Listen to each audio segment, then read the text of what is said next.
အခန်းပေါ်ကအဲ့ဒီနားမှာတင်းစောတဲ့ပါတနာကျွန်တော်အတွက်မှာပေးထားတဲ့ပါဆယ်ထုတ်ကိုခိုးစားသွားတယ်သူမကပို့ဆောင်ရေးသမားခိုးရိုက်ထားတဲ့တပ်ပုံကိုပို့ပေးပြီးပြောတယ်နေရုပ်ကအဲ့ဒီလိုကြီးကိုညနားလာခဲ့ရဲသေးတယ်နော်ယုံစရာကောင်းလိုက်တာတဲ့အဲ့ဒီအချိန်မှာဘဲသူမကကျွန်တော်နဲ့အဆက်အသွယ်ဖြစ်လိုက်တယ်ပြီးတော့ဂိမ်းလောကထဲကကောင်တယောက်နဲ့လူသိရှင်ကြားတွဲသွားတယ်လူတိုင်းကသူ့ပုံကိုတင်ပြီးကျွန်တော်ကိုလောင်ပြောင်ကြတယ်ဝတ်ရုပ်ကြီးတဲ့အဲ့ဒီလိုခံရတာနည်းနည်းတန်တယ်တဲ့ကျွန်တော်တဲ့ပုံကိုစိုက်ကြည့်လိုက်တယ်နေဦးအဲ့ဒါငါမှမဟုတ်တာအကောင့်ဝင်ကြည့်လိုက်တော့ဂိမ်းပါတနာကကျွန်တော်ကိုအဆက်အသွယ်ဖြစ်သွားပြီဆိုတာသိလိုက်ရတယ်ကျွန်တော်စာပို့ဖို့စူးစမ်းပေမဲ့သူကကျွန်တော်ကိုပိတ်ပင်သွားပြီးအဲ့ဒီအချိန်မှာကျွန်တော်အခန်းဖော်ဝေးတောင်းကကျွန်တော် online မှာရှိနေတာကိုတွေ့ပြီးဂိမ်းဆော့ဖို့ဖိတ်ခေါ်လိုက်တယ်ဒါပြီးရင်အစင်ရောက်ဖို့တပွဲပဲလို့တော့တယ်လာဆွဲပေးပါဦးကျွန်တော်ရဲ့ရှုပ်ထွေးနေတဲ့စိတ်တွေကိုဖိနှိပ်ထားလိုက်ပြီးဝေးတောင်းကိုအရင်ကူဆော့ပေးမယ်ပြီးမှအပြေသွားရှာမယ်လို့တွေးလိုက်တယ်ဒါပေမဲ့ပွဲရှာဖို့လုပ်လိုက်တယ်အချိန်မှာဒုတိယနေရာမှာလူတယောက်ရှိနေပြီးရင်းနှီးနေတဲ့အကောင့်နာမည်ကတခြားသူမဟုတ်ဘူးကျွန်တော်ရဲ့ပါတနာဟောင်းပဲသူ့ကိုဘာလို့ဖိတ်လိုက်တာလဲဘာဖြစ်လို့လဲရီအန်သူ့ကိုတိလို့လားဟင်းအဲ့ဒီလိုလူမျိုးနဲ့ဘာပတ်သက်မှုမှမရှိချင်ဘူးအဲ့ဒါကိုကြားတော့ကျွန်တော်မျက်မှောင်ချုပ်သွားတယ်ဘာလို့လဲနင်ကမေးတောင်မရဲသေးတယ်ပေါ့နင်ရဲ့ပါတနာဖြစ်ခဲ့ဘူးလေဆိုတာကိုတွေးလိုက်တာနဲ့တင်အင်ချင်လာပြီးငါတို့တစ်ချိန်ကရဲခဲ့ဘူးလေဆိုပြီးငါရှက်တယ်ဝေတောင်းကသူနဲ့အတူမစော့ချင်ဘူးရီအန်နင်ကနာနီကိုပါလို့အဲ့ဒီလောက်တောင်မုန်းနေရတာလေသူကယွန်စရာကောင်းတယ်သူ့ကိုကြည့်လိုက်တာနဲ့တင်စားချင်တောက်ချင်စိတ်ကုန်သွားတယ်အဲ့ဒါကိုကြားတော့ကျွန်တော်ကြောင်သွားတယ်ကျွန်တော်ကယွန်စရာကောင်းတယ်ပေါ့မနစ်ကတက္ကသိုလ်ရဲ့အချိုးဆုံးကောင်လေးမဲပေးပွဲမှာကျွန်တော်ဒုတိယရခဲ့တာပထမဆုကို3မဲကွာနဲ့လွဲသွားခဲ့တာလေရီအန်လိုကောင်မလေးကအကောင်းဆုံးနဲ့ထိုက်တယ်နေဆိုတာမစမ်းပါဘူးငါလည်းရုပ်ဆိုးတဲ့သူတွေကိုမုန်းတယ်ဥပမာနဲ့လိုလူမျိုးပေါ့ဝေတောင်းဘက်ကိုကျွန်တော်လမ်းကြည့်လိုက်တယ်သူ့ရဲ့ကုတင်ကလုံးဝကိုစုပ်ပြတ်တက်နေတာပဲရေမချအိုးတာ3ရက်ရှိပြီသူ့ရဲ့ပေါင်400လောက်ရှိတဲ့ခန္ဓာကိုယ်ကြီးကခေါင်းအုံးပေါ်မှာမိကျနေတယ်စက်ပြီးသေးမခံနိုင်တော့တာမို့အဆောင်ကနေထွက်ပြီးစားတောက်ဆိုင်ဘက်ကိုထွက်လာခဲ့တယ်နာရီဝက်လောက်ကြာတော့လီယူအန်ကအဖွဲ့စကားပြောခန်းထဲကိုပုံတပုံချပေးလိုက်တယ်ဒန်နီနေရုပ်ကအဲ့ဒီလိုကြီးကိုညနားလာခဲ့ရဲသေးတယ်ပေါ့လုံးဝကိုယွန်စရာကောင်းတာပဲလက်ပုံကိုဖွင့်ကြည့်လိုက်တော့ချက်ချင်းပဲမျက်မှောင်ကျသွားတယ်အဲ့ဒါကခိုးရိုက်ထားတဲ့ပုံအသားမီးဝါးတို့တုတ်ကောင်တယောက်ကပါဆယ်ထုတ်ကိုဂုံယူဝင်ကြွားစွာခိုင်းထားပြီးပြုံးနေတယ်အဲ့ဒါဝေတောင်းပဲဒါပဲသူလဲသူကကြောက်စရာကောင်းလိုက်တာဒါနာနီလို့တော့မပြောနဲ့နော်လို့အဖွဲထဲကလူတွေကမေးကြတယ်နေရုပ်ဘယ်လိုနေလဲဆိုတာကိုတကယ်သိချင်ခဲ့တာအဲ့ဒါကြောင့်နဲ့အတွက်အစားတောက်မှာပေးပြီးပို့ဆောင်ရေးသမားကိုပုံခိုးရိုက်ခိုင်းလိုက်တာအဲ့ဒီလိုလုပ်တာမှန်းသိပါတယ်ဒါပေမဲ့လှုပ်လိုက်ရလို့ဝမ်းသာတယ်မဟုတ်ရင်နင်တကယ်တမ်းဘယ်လိုလူစားမျိုးလဲဆိုတာငါဘယ်တော့မှသိရမှာမဟုတ်ဘူးအဲ့ဒါငါအခန်းဖော်သူယူသွားတာဖြစ်မယ်နင်အဲ့ဒီလိုပြောမယ်ဆိုတာသိတာပဲသူကနေအခန်းဖော်ဆိုရင်နင်ပုံနေတင်ပြလိုက်လေအဲ့ဒါဆိုတက်တည်ပြနိုင်ပြီပဲတကယ်ပြောတာနာနီကငါတို့သိလာတာကြာလာပြီအခုထင်းနေရုပ်ဘယ်လိုနေလဲဆိုတာမသိရသေးဘူးကျွန်တော်ရင်ရှာစွာနဲ့မျက်လုံးကိုလန်ချလိုက်တယ်ဘာထူးမှမို့လို့လဲလီယူအန်ရဲ့ဇယိုင်းမန်ကိုကျွန်တော်မြင်ခဲ့ပြီးပြီလေပါတနာကိစ္စအားလုံးပြီးသွားပြီအဲ့ဒီနောက်ကိုလိုက်နေတာတွေလည်းပြီးဆုံးသွားပြီအဆောင်ကိုပြန်လာခဲ့တယ်ဝေတောင်းကသူ့ကိုလားထိုင်ပေါ်မှာထိုင်ပြီးဖုံးပုတ်နေတယ်ကျွန်တော်လိုရင်းကိုဘဲတန်းပြောလိုက်တယ်ဝေတောင်းမင်းကပါဆယ်ထုတ်ကိုယူစားလိုက်တာလားအပြင်မှာအရန်အပူတာကွာမင်းအတွက်အကူအညီဖြစ်အောင်သွားယူပေးခဲ့တာချက်ပေါင်နဲ့ချောင်း3ချောင်းလောက်လေးနဲ့မင်းကငိုတော့မလို့လားရောဒီမှာကြံတဲ့ဟာတွေအေးဆေးနေစမ်းပါချက်ချင်းပဲကျွန်တော်မျက်နှာမောင်မိုက်သွားတယ်သူ့ကိုကျွန်တော်ထိုးချလိုက်တယ်သူကမျက်နှာကိုကာပြီးကျွန်တော်စီပြေးဝင်လာတယ်အဲ့ဒီအချိန်မှာအခန်းထဲဝင်လာတဲ့တခြားအခန်းဖော်ကိုဝင်ဆွဲပေးတယ်ဘာဖြစ်ကြတာလဲအခန်းထဲဝင်လာတဲ့တခြားအခန်းဖော်ကဝင်ဆွဲပေးတယ်ဘာဖြစ်ကြတာလဲဝေတောင်းကနာနီကကောင်မလေးတယောက်ကိုသဘောကျနေတာအဲ့ဒီကောင်မလေးကသူ့ကိုပစ်သွားတယ်အခုသူမကငါနဲ့တွဲနေပြီလေသူကမနာလို့ဖြစ်ပြီးငါ့ကိုလာရန်ရှာနေတာမင်းအဲ့ဒါကိုတေချာလို့လားငါ့ကိုမယုံဘူးဆိုတာသိတာပါတယ်အခုပဲငါတက်တည်ပြမယ်တမီးနှစ်လောက်ကြာတော့လီယူအန်ရဲ့နူးညံ့တဲ့အတန်လေးဖုံးထဲကနေထွက်လာတယ်ဘာကိစ္စလဲရှောင်းတောင်း UN နာနီကမင်းငါနဲ့ဂိမ်းဆော့နေတာကိုမနာလို့ဖြစ်နေတာသူအခုအဆောင်မှာယူမတက်ဖြစ်နေပြီး UN ကအချင်းပဲဒေါသထွက်သွားတယ်သူ့ကိုအခုပဲအဖွဲထဲကနေထုတ်ပစ်လိုက်မယ်ဒါကလီယူအန်ကျွန်တော်ကိုဆွဲသွင်းထားတဲ့အဖွဲလေးအထုတ်ခံရတာကတိတ်ပြီးနာကျင်စရာမဟုတ်တာမို့အိပ်ရပေါ်တက်ပြီးတရေလောက်အိပ်ဖို့ဆုံးဖြတ်လိုက်တယ်တဝက်လောက်အိပ်ပျော်နေတော့တစ်ဖက်ကိုလှည့်လိုက်တော့အတန်ကျဲကြီးတစ်ခုကြားလိုက်ရပြီးအဲ့ဒီနောက်ဝေတောင်းနာကျင်စွာအော်ဟစ်လိုက်တန်ကိုကြားလိုက်ရတယ်ချက်ချင်းလက်နိုးသွားပြီးထိုင်ကြည့်လိုက်တော့ဝေတောင်းကျမ်းပြင်ပေါ်မှာပက်လက်လန်ကျနေတာကိုတွေ့လိုက်ရတယ်ကျွန်တော်တခုခုပြအောမလို့လုံတုံးသူ့ရဲ့ဖုန်းကပက်လက်လန်ကျနေပြီးဖန်သားပြင်ပေါ်မှာကျွန်တော်ရဲ့ဓာတ်ပုံတပုံပွင့်နေတာကိုသတိထားမိလိုက်တယ်မင်းဘာလို့ငါပုံကိုခိုးရိုက်နေတာလဲဓာတ်ပုံတပုံတဲဟာကိုမင်းကဘာလို့ပြရာခတ်နေရတာလဲငါကမင်းကိုကြောက်နေတာမဟုတ်ဘူး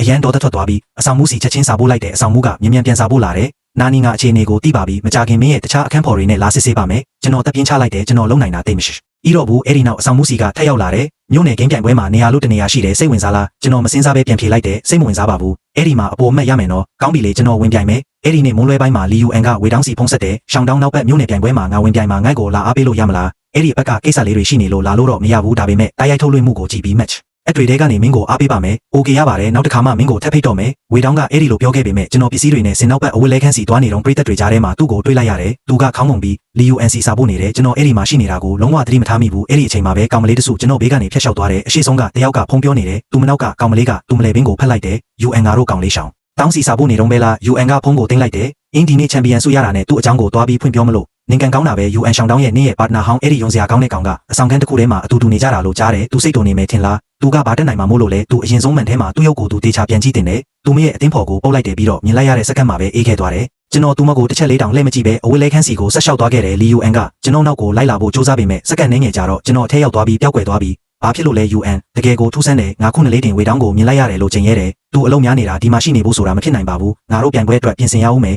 UN လက်လျှော့လိုက်ပြီးသူမရဲ့အတင်းနောက်ကိုလိုက်သွားတယ်သူမရဲ့အတင်းကတကယ်ကိုတောင်းတင်းတယ်အားလုံးကကျွန်တော်ရဲ့မြို့နယ်ပြိုင်ပွဲအတင်းဟောင်းကထိတ်တန့်ကစားသမားတွေကြီးပဲအရန်ကိုကျွမ်းကျင်တဲ့ LUN ကရှုံးပွဲမရှိပဲအဆင့်ဆင့်တက်လာခဲ့ပြီးသူမကိုသူမနေနေပုံဝင်မြင့်လာတယ်ဒါအပြင်ခုနကအဝေးလဲခန့်အပြင်ဘက်မှာသူမမြင်လိုက်ရတဲ့ပုံရိပ်ကဝေတောင်းဖြစ်မယ်လို့သူမအတော်လေးတေချာနေတယ်သူ့ကိုတွေးလို့တွေ့ညာပရိသတ်တွေကြားထဲမှာသူမစတင်ရှာဖွေတော့တယ် ဒါပေမဲ့တယောက်တည်းနဲ့ခုံနှစ်ခုံစာလောက်နေရာယူထားတဲ့ခန္ဓာကိုယ်အကြီးကြီးနဲ့ကောင်တယောက်ကိုမြင်လိုက်ရတဲ့အချိန်မှာတော့သူ့မှချက်ချင်းဤပဲမျက်မှောင်ကျသွားတယ်နာနီကဘာလို့ဒီကိုရောက်နေတာလဲသူပြန်ပွဲအကြောင်းသိသွားပြီးတမင်တက်တက်ရောက်လာတာဖြစ်ရမယ်ဒီလူယွန်စရာကောင်းတဲ့ကောင်ကငါ့ကိုအနောက်ရှက်ပေးလို့မဟုတ်သေးဘူးဆိုတာငါသိတာပဲဘာပဲဖြစ်ဒီနေ့စင်ပေါ်တက်ပြီးဝေတောင်းကိုငါဖွင့်ပြောမှာပဲဒါပေမဲ့ဘိုလ်လူပွဲမှာလီယူအန်လုံးဝကိုအပြတ်အသက်ရှုံးနေသွားခဲ့တယ်နောက်ဆုံးရှုံးနေကြောင်းပြသတဲ့ဖန်သားပြင်ပေါ်လာတာနဲ့သူမရဲ့ဖုန်းကိုပြပောက်လိုက်တယ်မဖြစ်နိုင်ဘူးငါရှုံးသွားတာလားဘယ်လိုလုပ်ပြီးရှုံးသွားရတာလဲအဲ့ဒီကောင်ကြောင့်ပဲသူသာပေါ်မလာခဲ့ရင်ငါခေါင်းတွေရှုပ်သွားမှာမဟုတ်ဘူးဒါနဲ့ပဲလီယူအန်ကအဖွဲစကားပြောခင်းထဲမှာချက်ချင်းဆိုင်ရိုက်လိုက်တယ်နာနီကိုငါမြင်လိုက်တယ်ငါ့ကိုအာယုံနောက်အောင်သူတမင်တက်တက်ပေါ်လာတာဒီဝက်ထုတ်ကြီးကတကယ်ကိုယွန်စရာကောင်းတာပဲအရင်တုန်းကငါတို့ဘက်ကမားခဲ့တာမှန်ပါတယ်ဒါပေမဲ့ငါတို့တတင်းလုံးကိုပြန်ပြီးလက်စားချေတာကတော့နင်းနေလွန်သွားပြီးအဖွဲစကားပြောခင်းတစ်ခုလုပ်ပြီးကျွန်တော်ကိုထည့်လိုက်တယ်ပြီးတော့ကျွန်တော်ကိုပြန်ညာပြန်အပြင်းထန်ဝေဖန်တိုက်ခိုက်ကြတော့တယ်မင်းကပြန်ပွဲကိုတောင်ရောက်လာရဲသေးတယ်ပေါ့လေက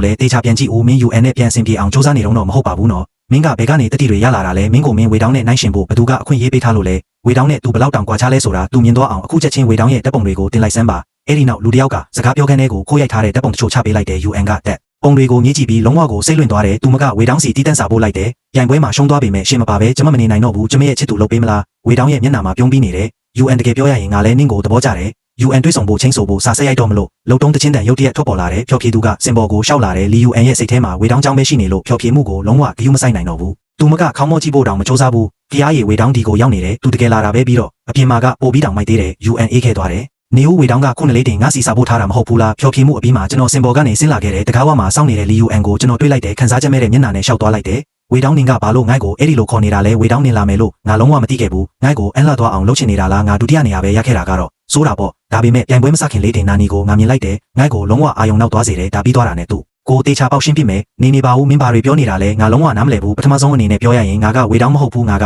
မင်းကြီးမရတဲ့အဲ့ဒီကောင်နာနီပဲဒုတိယအနေနဲ့ငါမင်းရဲ့ဝေတောင်းကိုဘာမှမလုပ်ခဲ့ဘူးဒါကြောင့်မင်းတို့အတွက်နဲ့ငါ့ကိုလာရန်တွေ့နေစရာမလိုဘူးကျွန်တော်အဲ့ဒီလိုပြောလိုက်ပြီးတဲ့နောက် UN အဲ့ဒီမှာတင်ရက်ကြံနေခဲ့တယ်သူမအခြေအနေကိုနားလည်အောင်စူးစမ်းနေတယ်ကျွန်တော်ဆက်ဆောင်နေဖို့အစီအစဉ်မရှိတာမို့ထွက်သွားဖို့လှည့်လိုက်တယ်အဲ့ဒီအချိန်မှာပဲအတိပေးချက်တခုတက်လာတယ်ကျွန်တော်ဖုန်းကိုစစ်ကြည့်လိုက်တယ်အဖွဲ့စကားပြောခန်းထဲမှာလုံးဝကိုအမိုက်လိုစကားတွေနဲ့ပြည်နေတယ် UN နောက်ဆုံးတော့အခြေအနေတွေကိုသဘောပေါက်သွားတယ်ဒါဆိုနင်ကဝေတောင်းမဟုတ်ဘူးပေါ့နင်ကနာနီလားနင်ကအချောဆုံးကောင်လေးတွေစရင်မှာနံပါတ်1သူမကိုလစ်လျူရှုပြီးကျွန်တော်ဖုန်းထဲကချက်ထားတဲ့တပ်ပုံကိုပဲစိုက်ကြည့်နေလိုက်တယ်စက္ကန့်နှင်းငယ်ကြတော့ကျွန်တော်ရဲလိုက်မိတယ်သဘောကျလို့ရဲတာတော့မဟုတ်ဘူးဝေတောင်းကအချောဆုံးကောင်လေးစရင်ဝင်ဖို့ငါတပ်ပုံတွေကိုတုံးခဲ့တာပဲပြီးတော့ငါရှိမှဆရာကြီးလာလို့ရဲသေးတယ်မင်းတို့တအုပ်စုလုံးငိုက်ကိုဝိုင်းတိုက်ခိုက်ခဲ့ကြတာလေတက်တေအားလုံးကိုဆရာစီပို့လိုက်မယ်အဲ့ဒါနဲ့ပတ်သက်ပြီးကျောင်းကပဲဘာလို့ရမလဲဆုံးဖြတ်လိုက်မယ်ဝေတောင်းကိုရှာဖို့ကျွန်တော်ထွက်လာခဲ့တယ်လီ UN ကဘယ်ကနေဘယ်လိုကျွန်တော်လက်မောင်းကိုလာဆွဲလိုက်မှန်းမသိဘူးငါအမြဲတမ်းမုန်းခဲ့တာကအဲ့ဒီဝတ်ထုတ်ကြီးကိုပါနင့်ကိုမဟုတ်ဘူးငါ့ကိုအခွင့်အရေးတစ်ချိန်လောက်ထပ်ပေးပါနင့်အတွက်ငါပြန်ပြီးပေးစပ်ပါမယ်ငါကတိပေးပါတယ်လုံးဝကိုယုံအရှာသွားပြီးသူမကိုခါချလိုက်တယ်မင်းတို့နှစ်ယောက်လုံးတကယ်ဆက်ဆုပ်စရာကောင်းတယ်မင်းတို့တွေကတယောက်ကလူတွေကိုလိန်ဖို့ငါတပ်ပုံတွေကိုတုံးတယ်နောက်တစ်ယောက်ကကြတော့စာမျက်နှာတရက်လန်တာထက်တောင်ပုံမြင်ပြောင်းလဲတတ်သေးတယ်မင်းတို့နှစ်ယောက်ကတယောက်နဲ့တယောက်တန်ပါတယ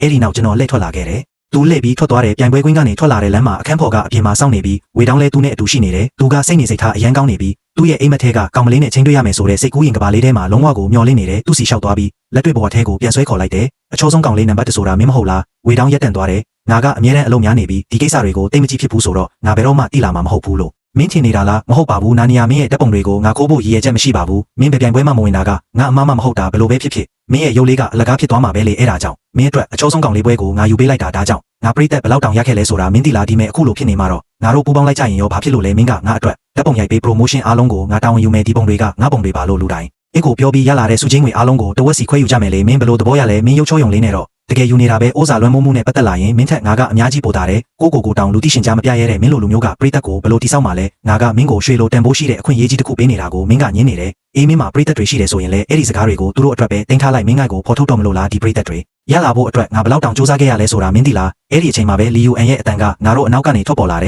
အဲ့ဒါနင်ပေါ့နင်ကအစ်အမှန်ဝေတောင်းပေါ့ငါ့ကိုလိန်ဖို့နာနေရဲ့တပ်ပုံတွေကိုနင်ဘာလို့တုံးခဲ့တာလဲလီ UN ပေါ်လာတဲ့အချိန်မှာပဲခုနကအကြီးကျယ်ဒေါသထွက်နေတဲ့ဝေတောင်းကရုတ်တရက်ပြောချသွားတယ်လီ UN တကယ်တောင်းပန်ပါတယ်ငါနင့်ကိုလိန်ခဲ့တာမှန်ပါတယ်ဒါပေမဲ့ငါရဲ့ခံစားချက်တွေကအများတန်းအစ်အမှန်တွေပါငါတို့အတူတူအချိန်ကောင်းလေးတွေဖြစ်တန်းခဲ့ကြတယ်လေနာနီရဲ့တပ်ပုံတွေကိုမိလိုက်ပါပြီးတော့ငါတို့ကလိုက်ဖက်တဲ့ဆုံသွဲလေးမဟုတ်ဘူးလားလီ UN ရဲ့မျက်နှာကတည်တင်းသွားတယ်လိုက်ဖက်တဲ့ဆုံသွဲနင်ကအတော်အတင်းရဲတာပဲနင်သာငါ့ကိုမလဲစားခဲ့ရင်ငါကနာနီနဲ့ဘယ်လိုလုပ်တွဲဖြစ်မှာလဲသူကတကယ်တမ်းငါသဘောကျတဲ့သူပြီးတော့နင်တို့နှစ်ယောက်ကအခန်းဖော်တွေလေနင်ဘယ်လိုများအဲ့ဒီလိုလုပ်ရတာလဲဝေတောင်းရဲ့မျက်ရည်တွေကျလာတော့တယ်သူကသူမကိုလမ်းဖမ်းဖို့စူးစမ်းလိုက်တယ်လီ UN နင်စိတ်ဆိုးနေရဆိုတာငါသိပါတယ်ဒါပေမဲ့ငါတို့ကတွဲနေပြီလေတပ်ပုံတွေကကောင်ကနာနီဖြစ်နေရင်တောင်နင်ကသူ့ကိုမုန်းနေတာပဲလေသူ့အချောင်းကိုမေ့လိုက်ပြီးငါတို့အဆင်ပြေအောင်လုပ်ကြရအောင်ပါအဲ့ဒါကတကယ်ပဲဒီလောက်တောင်ဆိုးနေလို့လားလီ UN ကသူ့လက်ကိုပုတ်ချလိုက်တယ်ထွက်သွားစမ်းနင်လုပ်ခဲ့တဲ့လုပ်ရက်တွေအတွက်ဝင်လေတာပဲ